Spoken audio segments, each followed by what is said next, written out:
గౌరాంగ మహాప్రభు రాధామాధవ్ యోగపీఠ్ వద్ద ఉన్నటువంటి స్వామివారి యొక్క దర్శనం, చైతన్య మహాప్రభు యొక్క అవతరణ క్షేత్రం యోగపీఠ్ మాయాపూర్ ధామ్. చైతన్య మహాప్రభు, లక్ష్మీ ప్రియదేవి, విష్ణు ప్రియదేవి. కింద చతుర్భుజాకారంలో ఉన్నటువంటి కేశవుని యొక్క విగ్రహం ఉంది. అది జగన్నాథ్ మిశ్రా పూజించారు 500 సంవత్సరాల క్రితం నాటిది.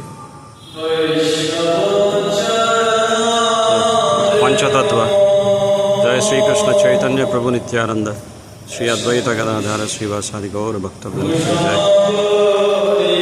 జయ జయ శ్రీ చైతన్య జయ నిత్యానంద జయ అద్వైత చంద్ర జయ గౌర భక్త బృంద.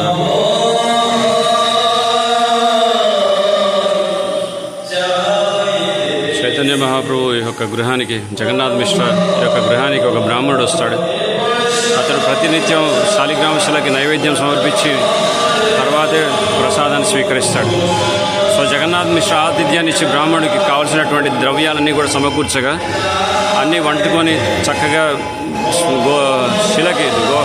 స్వామివారి యొక్క శాలిగ్రామ శిలకి నైవేద్యం సమర్పిస్తే నిమాయ్ వచ్చి దాన్ని భుజించడం జరుగుతుంది. సో ఆ విధంగా 3 సార్లు అలాగే జరిగేసరికి ఆయన చాలా బాధతో నేను ఉపవాసం ఉంటానంటాడు.